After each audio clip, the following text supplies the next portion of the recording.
Good morning, everyone. My name's Dwayne Cormel, and I'm co-founder and managing director of legal talent attraction, retention, and recruitment consultancy Realm Recruit, based here in Manchester.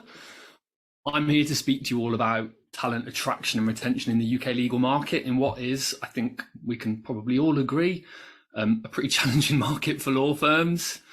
So you're not here today to hear me talk about Realm for 30 minutes, but I think there are just a few things that I want to say about us that I think provide some context for things I'm going to go on to say today. So to start off with, I set up Realm in 2015 with the aim of providing the legal market with a recruitment partner that I think it deserves.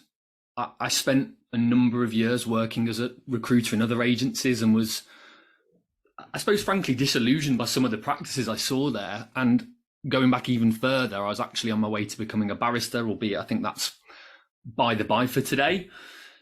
So what I wanted to do was build a values-driven recruitment businesses where long-term relationships and doing the right thing would become paramount and would come before money. And a business where everyone was working toward that same goal, making sure that the right people are matched with the right law firms at the right time.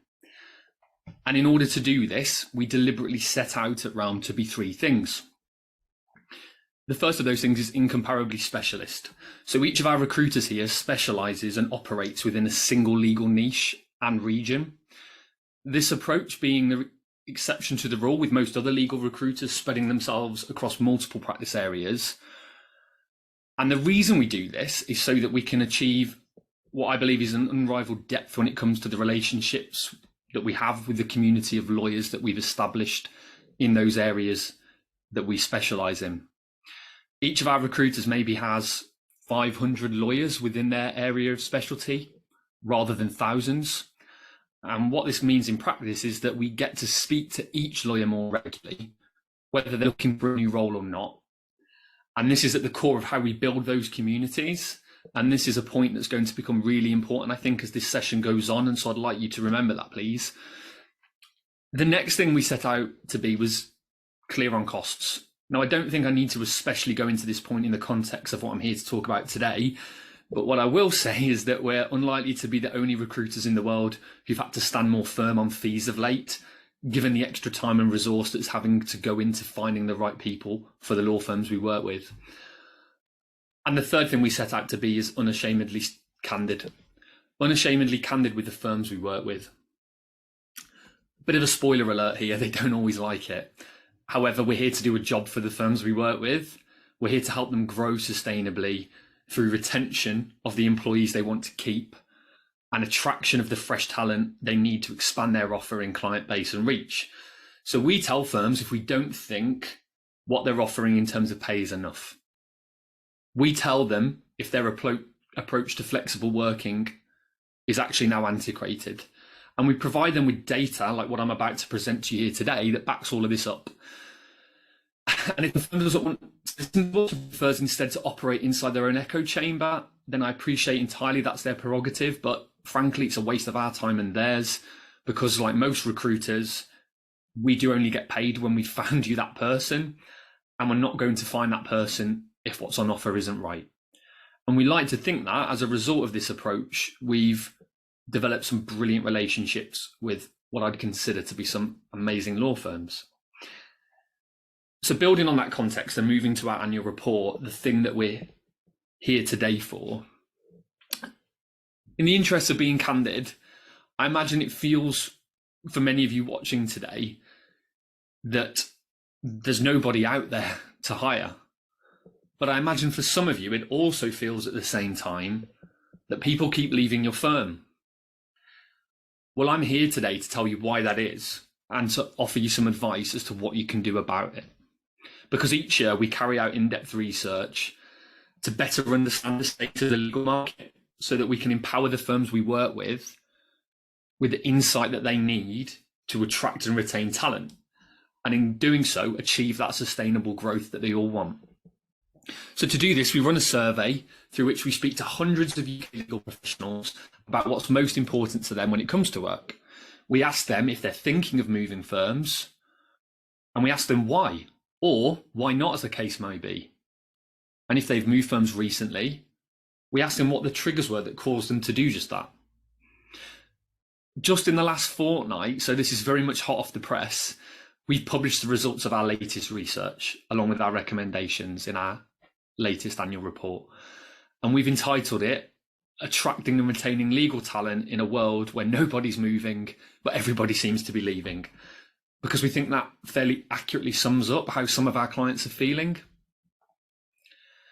Now, each year, one of the key things we do is measure how active or otherwise the talent market is. To do that, we ask legal professionals to tell us which of 3 job seeker statuses best apply to them. Are they active? By which we mean taking deliberate, proactive steps to find another opportunity. Are they passive? So someone who's passive, they might move jobs if the right opportunity were to present itself, but they are importantly not deliberately taking proactive steps towards moving themselves. So they aren't looking at job boards, they're not going out of their way to contact recruiters. And then you've those who are inactive, for whatever reason, closed off to the idea of moving. Now, if we look here at the data that we got on this point in 2018, you can see here that the market is pretty active. We've got 40% of lawyers identifying that way. Albeit even back then, we were in what a recruiter might term a talent-driven market, by which we mean there were generally fewer good, readily available, suitably qualified candidates around than there were jobs. Now that might seem odd given the percentages here, but I think it's really important to keep in mind that not only will there always be unattractive candidates available in any market that make up a percentage of those that are active, but just because 40% were actively looking does not mean that there were 40% of lawyers throwing themselves at every job opportunity that was advertised. Active job seekers can and will still be discerning.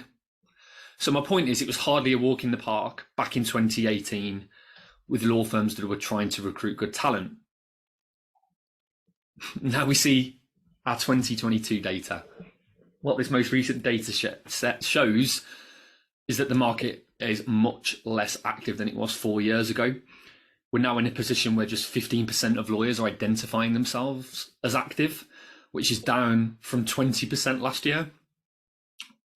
Now, when we filmed our webinar this time last year, I actually predicted the market would shift in this way.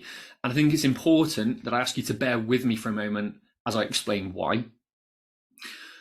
So the outbreak of COVID, at that point, our data suggested the market looked much as it did in 2018.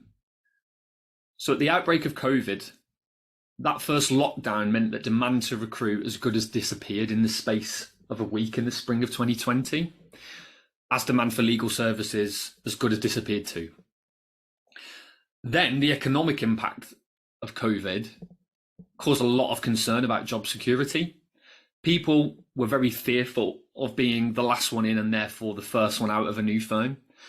And so a lot of people who otherwise would have been seeking to move just froze. The proportion of the market identifying themselves as active as good as halved in the course of a week, from 40% to 20%. But at the same time, you've still got people who do want to move, who do want a new opportunity, whom in ordinary circumstances would be looking for a job and moving, but were suddenly unable to do so because everything was frozen. You've then got a group of people who, for whatever reason, didn't like the way their employer handled things and missed the lockdowns, who, but for that economic uncertainty at the time, would also have been trying to move. And so when the autumn of 2020 came along, and it was relatively clear that the economic impact of COVID was perhaps not as bad as some of us thought it might be, and as the demand for legal services returned, as it returned in some areas stronger than ever before, there was all of a sudden this huge wave of activity. It was like COVID had caused a knot in this hose pipe that had now been unravelled very quickly. And firms struggled to keep up. As soon as they would hire someone new, there'd then be another resignation they'd have to fight off. So counter offers started to become not only more prominent, but a more lucrative way of lawyers actually not having to do a huge amount and stay put, i.e., they would leverage greater salary, a greater deal through getting an offer elsewhere to stay put. And this just generally drove up salaries in the market. And so between, I'd say, September, October time of 2020 through to about the same time last year, this wave of activity, I think, meant that near enough every lawyer who actively wanted to move jobs either did so or they leveraged a new deal where they were and stayed put. I also think a higher proportion of the passive and inactive sections of the market than would move in a usual year happened to move, tempted by the ever more attractive offers that were being thrown around to keep up with the pace. And so I felt last year as though we'd seen a greater proportion of the overall market than would usually move in a given year move. Or at least we saw a greater proportion of the overall market get a new deal, i.e. they moved or got better terms to stay put. And I just knew that this would mean this year we'd necessarily have fewer lawyers than usual being up for moving because so many of them were effectively on new deals. So I'm not professing to be some sort of legal recruitment Nostradamus, but setting that out as I have, I think might hopefully put more weight behind the insight I'm going to try to provide you with today. Now, I think another really interesting thing about this data is that we launched our survey at the end of April and we kept it open and then closed it at the end of July. Now, when we took a snapshot earlier on in the year, actually the market was much less active than it is now, with only 10% of lawyers categorizing themselves as active. As this shows, that now sits at around 15%. So you might ask, what triggered that? Well, I think it would be fairly rational to deduce that the increases we've seen in the cost of living have frankly prompted a few lawyers to reevaluate their positions. And I want to move forward now and show you something that I think is even more interesting still. Because this year, for the first time, we took our data sets and we looked at millennial respondents in isolation. We did this because we know from the conversations we're having with our clients and our own top-line view of the market that millennials are not only the group of lawyers law firms want to attract the most, but it's also the group firms are struggling most to retain. We're defining millennials as anyone born in the early 1980s through to the late 1990s. So these are roughly your 2-year post-qualified lawyers up to 15 years PQE. And the most in-demand demographic amongst our clients is that 2 to 7 PQE banding. So this data actually shows why recruitment today might actually feel even harder than a 15% active market might lead you to believe. So if millennials are less active, but firms are struggling to retain them, you might ask, well, where are they going? If none of them are moving, why are they leaving? I get that that sounds somewhat contradictory. Well, I think this is where the market today is really different to where it was in 2018, because from what we're seeing, there are some firms that just get this. They're getting their employer value proposition, their EVP, so right that they are gaining a lot of traction. They're getting a much greater share of the market than others. These firms are adapting to the market quicker and more effectively than their competitors. And in many cases, this includes being incredibly financially competitive, the importance of which will become clear by the end of this session, I hope. So we're seeing a greater pooling in the market than perhaps we've ever seen before. And I'm going to be talking about EVP a lot more as we go through this session. So what else do you need to worry about? I promise I'll try to stop being a bit more positive in the moment. But I think there is one other factor that we just need to throw into this and consider, and that's the state of the economy. Because 85% of the lawyers that took our survey are concerned about job security. That's doubled in the last 12 months. And it will undoubtedly have further impact on the talent market. And I just want to remind you for a moment of what I said about the state of the market in 2020. We had this huge drop in active job seeker numbers. It fell from 40% to 20%, pretty much because of the concerns many lawyers had around job security at the height of the first lockdown. So that shows, not surprisingly, that challenging economic conditions like those that we've got right now do lead to concerns around job security, which directly leads to fewer people being open to moving jobs. Now, I know that there were subsequent lockdowns, but by and large, those job security concerns or the wider concerns about economic conditions were put to bed at the end of 2020, which is when we saw this boom of activity start. But is this energy crisis about to happily resolve itself? Is inflation all of a sudden going to come under control? I think this concern about job security is going nowhere anytime soon, unlike in 2020.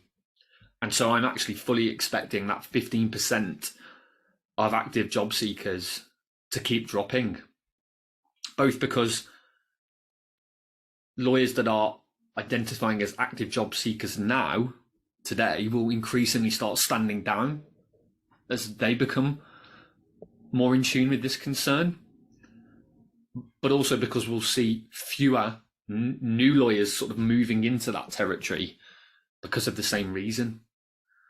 So if the demand to recruit is going to stay as it is, well, I think it's become incumbent on firms to address this point head on with candidates.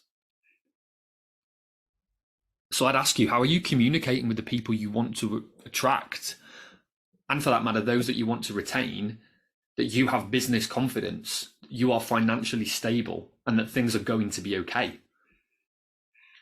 Because I'd be concerned that if you're not communicating those things, you might find that not only are you going to struggle to hire new people, but that there'll be talent walking away from your firm. So that's the backdrop. And I think that provides really important context for the things I'm going to go on now to talk about. And that starts with what lawyers want, their priorities. So if we look back to last year, for the very first time, flexible working overtook pay as the number one priority for lawyers.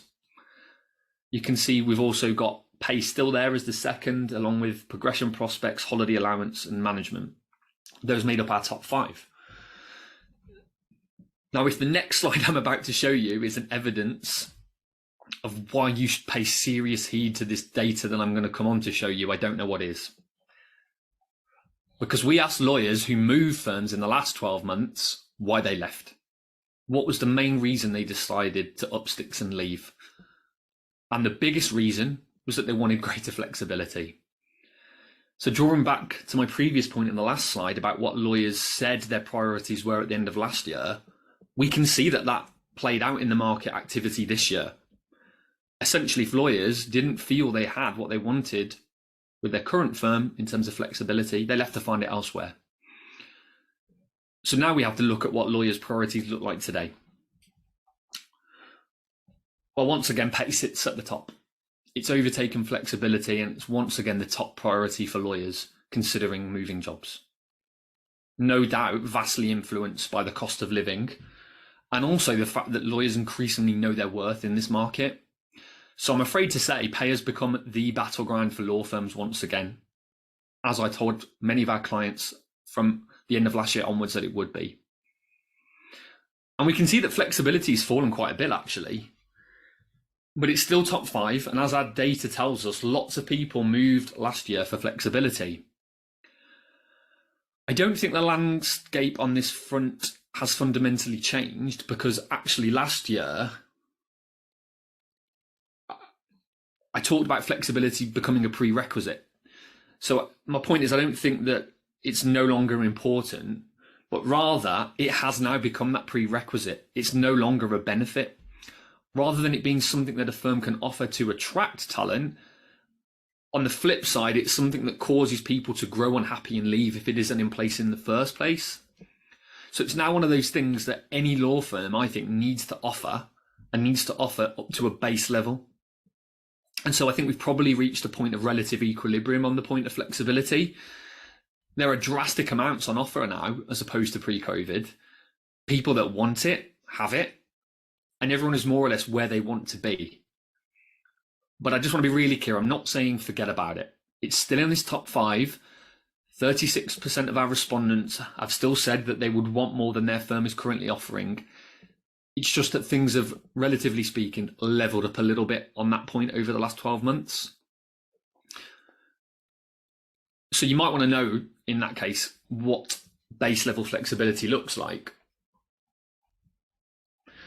We can see from this data set that 3 days a week working from home is probably the base level that firms need to be at, keeping in mind that our data suggests that actually 45% of firms are actually offering more than 3 days. So my first big piece of advice to you today is that if you're still offering less than 3 days from home, and sometimes these things are legitimately different from team to team within the same firm, this could be a pain point for you in the next 12 months. And I think it's only likely to worsen as flexibility cements itself in that prerequisite must-have category rather than the benefit, nice-to-have category where it used to sit.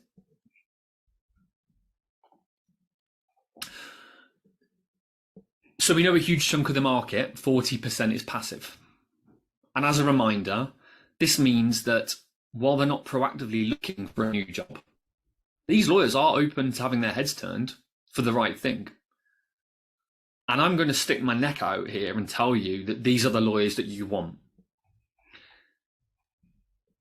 Inactive does not necessarily mean unattainable, but inactive job seekers are inactive for a reason.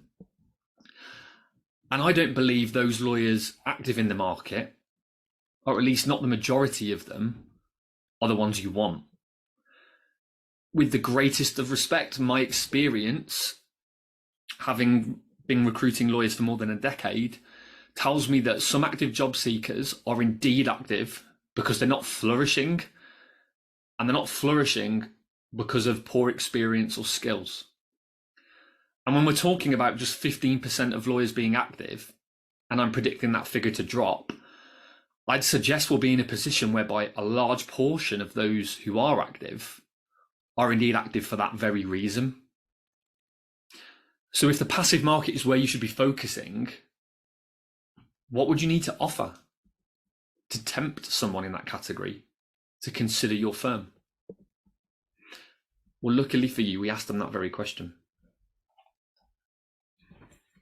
What we see here on this slide is what we at Realm call the 3 deal breakers: pay, progression, and flexibility.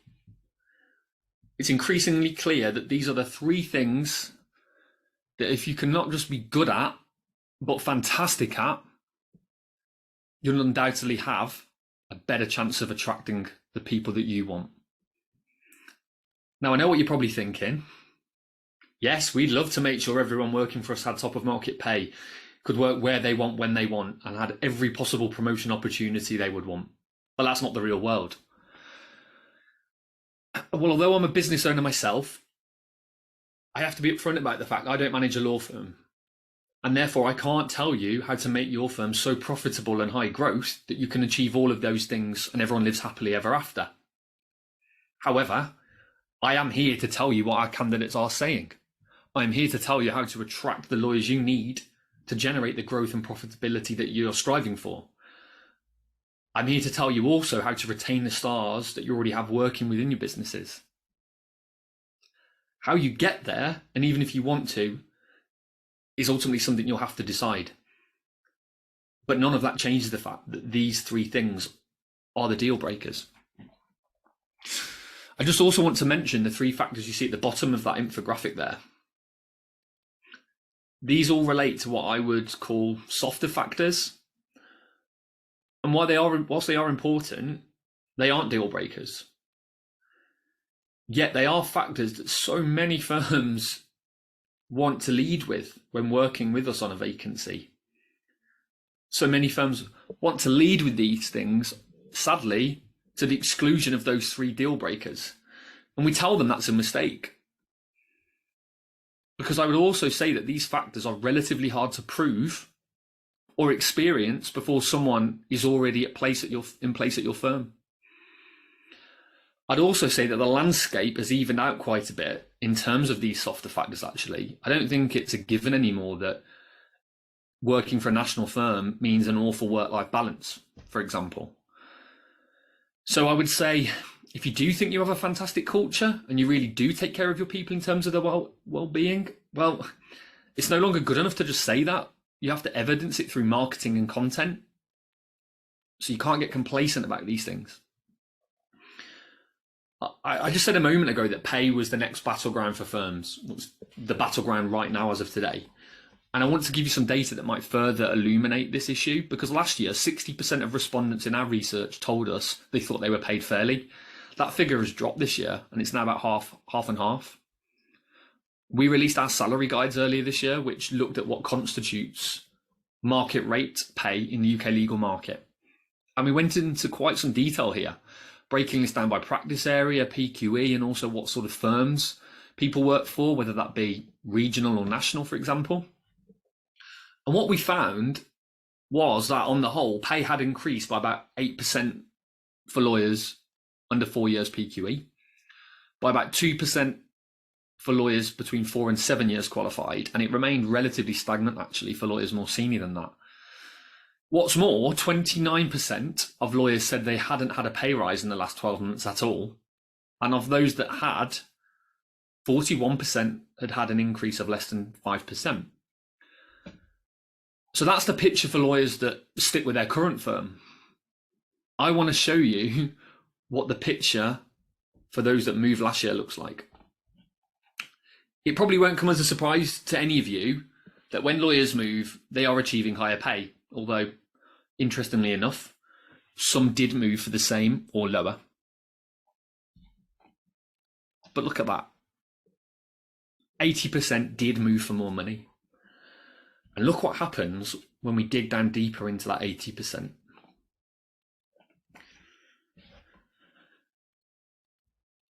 Of the 80% that achieved a higher salary when moving firms, 10% got an increase of less than 5%. Almost a quarter achieved an increase of between 6 and 10%. 19% received a 10 to 20% increase.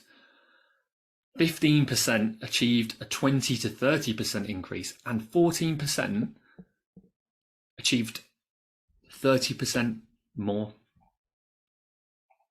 So for many lawyers, it really is paying to move right now. And as if all of this wasn't compelling enough, let's return to my earlier point about millennials being the most in-demand demographic, yet the hardest to attract, and think about how they feel about money. Because I feel, and I'm speaking as a millennial myself, that there's been a lot of dialogue in recent years about how we're driven by some sort of higher moral code, how we want to work for companies with a strong social impact, or that what we desire above all else is work-life balance. I think that is a bit misleading, and I think it is duping some employers per se, but duping some law firms into making poor decisions around how they go about attracting that demographic. Because in fact, our research this year found that compared to other age groups, millennial lawyers are actually more motivated by money. They're less motivated by helping others, and they're less bothered by the status and prestige of the profession than their older counterparts. In fact, 90% of lawyers between 4 to 7 years qualified said they're driven by money. So yes, perhaps all the nicest stuff, higher moral code, work-life balance and what have you, was really important to millennials 5 to 10 years ago. Maybe that's how that viewpoint ended up prevailing. But if you think today about how old millennials actually are, somewhere between the age of 25 to 40, they're at that stage of life where they want to buy a house, they want to have a family, and they want to start settling down. So the point at life at which pay necessarily takes on more significance anyway. but also they're getting to that stage of life at a point in time when house prices have never been higher and they're less affordable relative to wages, and the cost of living is going up. So actually, this idea that they're driven by purpose more so than other demographics, it may not be wrong, but at this stage in their life, that sense of purpose is colliding head on with money. And money is what they want right now more than ever before. So, as I vaguely promised earlier on in this session, I'm now going to attempt to bring a lot of this together and share with you some ideas and tell you what I think you need to do.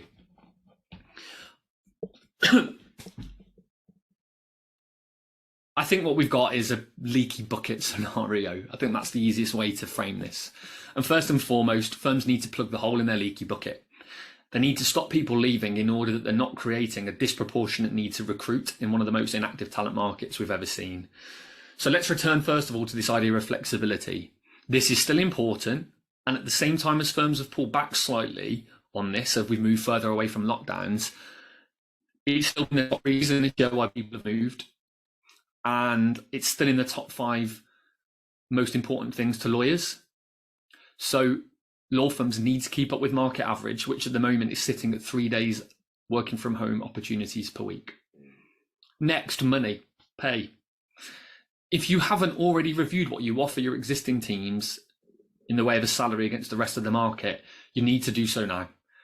For law firms in the UK, we can help with this. A lawyer won't need to be on top whack to stay put at a firm they're otherwise happy at, but don't let that gap widen between what you're offering and the top of the market so much that you become vulnerable.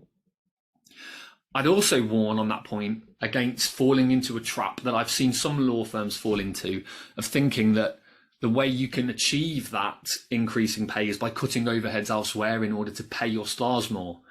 Because actually we're increasingly seeing factors such as good management and manageable workload creeping up those charts of what's important to lawyers. You don't want to start leaving teams under-resourced just so you can offer your stars more money, as that's just as likely to end as badly as not keeping up with the market in terms of money. Again, I don't own a law firm. I have to be upfront about that. So I haven't got the answers for you today in terms of how to structure your firm to be able to offer market rate pay and keep the majority of your team satisfied. I cannot tell you how to make your firm profitable enough that you can do all of these things. That's not my role. I'm here to just provide you with the insight that you need around attraction and retention. Albeit, I would say some of the biggest success stories that I've seen in my time recruiting for law firms, by which I mean firms that have sustainable growth and both strong profitability and cash flow, a lot of those firms have a high service, high cost, high profit model that's actually based on being deliberately over-resourced. So that's food for thought, if nothing else. But now moving to talent attraction, we want to put more water into the bucket, which hopefully you're going to stop from leaking. And there's no other way around it. You're going to have to be prepared to pay. Money started to become a much larger battleground in 2020 because of the relative levels of supply and demand of talent, since when the supply side has only weakened. This isn't going away, and unless the wider economic forces at work drastically change the trajectory we're on right now, I expect this intense battle for talent on the grounds of money to continue well into 2023 and most likely beyond. My advice to you is, putting aside for a moment how you actually go out and try to recruit, you've got to make sure what's on offer is sufficiently attractive in the first place. Again, this might have to mean looking at the way things are structured internally so that your profit margins are in place in order to be able to fund some of these things. But the bottom line is the vast majority of people are not going to leave a firm that they are quite content to stay put at. And remember, that's presently about 85% of the market, probably increasing, for the same or less money than what they're getting right now, because the cost of living is rising and people's finances and job security are understandably at the very forefront of their minds. So even those actively job seeking too will be certainly looking for higher pay elsewhere. Some candidates may leave for the promise of future prosperity. And by that, I mean there's a significant step up involved in the move, or they know that the move will bring about the opportunity to progress financially in the short to mid-term. But I think that's very much the minority. Now, I think I need to let you into a bit of a secret, and I hope I'm in a safe space to share this. A lot of the roles that we get asked to work on by law firms just aren't that attractive on the face of it. A lot of them aren't very good on any of those three deal breakers we talked about earlier on: pay, progression, flexibility. And unless firms listen to us when we tell them this and we try to help them improve what they're offering, they remain unattractive to the market. And from that, I'm now going to say something else that might be a little bit unpopular.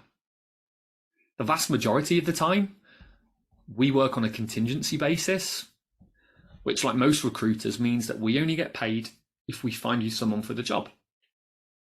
Now, the result of that model is that a good recruiter worth their salt will offer firms advice on a role that they feel is lacking, and they'll hope there can be some meaningful two-way mutually beneficial dialogue. But ultimately, they will manage their time strategically in terms of the roles they feel offer them the best chance of getting paid. Now, there's nothing mercenary about this. It's just the way recruitment works.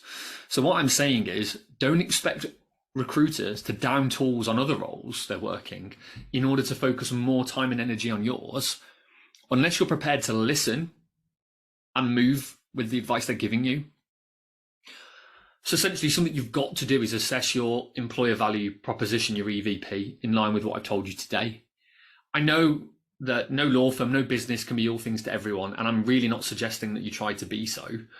But if you want to be really successful in attracting fresh talent, I suggest you build your EVP around two to three of the things that we know lawyers weigh up when considering a move.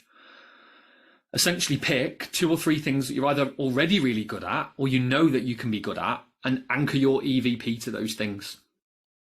If you can make it so that 1 or even 2 of the deal breakers of pay, progression and flexibility are part of that 2 to 3 pronged offering, all the better.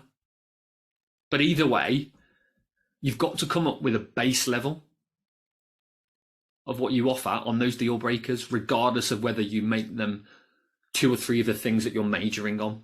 Because if you don't come up to that base level, you're going to struggle anyway. You've then got to make sure you have a clear strategy for communicating that EVP, both internally and externally. We help our clients do this through things such as employer, let me give that another go, through employer brand-led content. So we promote content on behalf of our clients that showcases their EVP. We showcase that stuff to the communities of lawyers we work with. You need to treat your recruitment in many respects like a marketing exercise, and probably allocate a portion of your marketing budget and resource to building and communicating your EVP.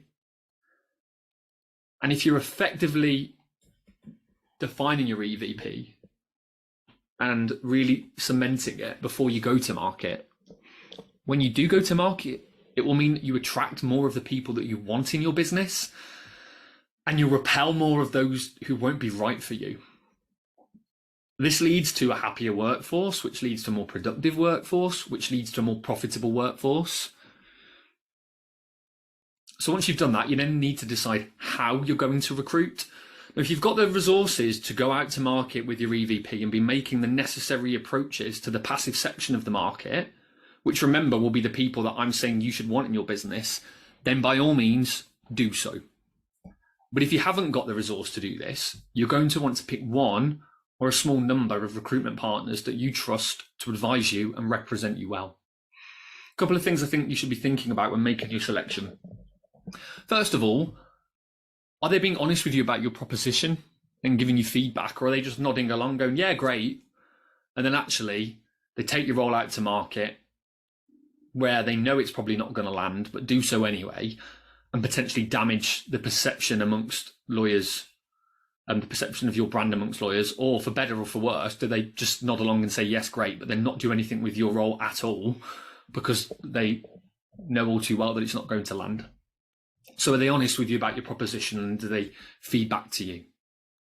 And secondly, what strategy do they have for attracting those passive sections, the passive inactive sections of the market? Now, I can tell you ours at Realm, as I mentioned earlier, there is the point of us being incredibly niche in our approach. But actually, one of our values is that we are refreshingly human. Our recruiters are not performance managed on arbitrary KPIs like call volumes, for example. We give our people the time and space they need to develop genuine, warm relationships within their communities of lawyers, so that when we do have an opportunity relevant to one of those lawyers and we pick up the phone to them, they take our call and they genuinely listen to what we've got to say. We also headhunt as standard. Headhunting, for whatever reason, can sometimes sound like a dirty word, but again, as most of the market isn't looking for a new opportunity actively, recruiters that just plaster vacancies on dozens of different job boards aren't necessarily going to have joy and aren't necessarily going to do the best thing by your employer brand. Now, while headhunting was something firms used to save typically for only very senior roles in the recent past, this is now something firms need to do, I think, even for junior members of the team sometimes. We've got to move forward with the times and the trends. And at Realm, we also purposely have one of the largest marketing teams of any legal recruiter relative to our size. And this is so that we can nurture our lawyer communities with content, both on behalf of our own brand to increase that trust, but also so that we can help the firms we work with market their brand to potential talent, be it via newsletters, video content, or our podcast series. I think it's accurate for me to say that a lot of firms out there have responded to the decline in available talent by adding to the number of recruiters they work with. I think it's also accurate to say that many that have done so because they think that increasing the number of recruiters that they work with is going to mean they have greater access to a greater number of candidates. But actually, the reality is there's only a finite number of lawyers out there.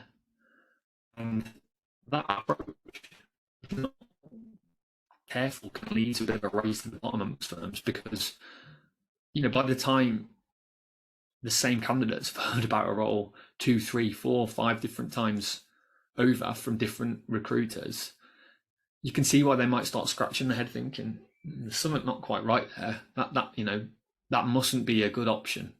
That firm must be struggling. There must be something wrong there for all these people to be still calling me about that same thing and having no joy.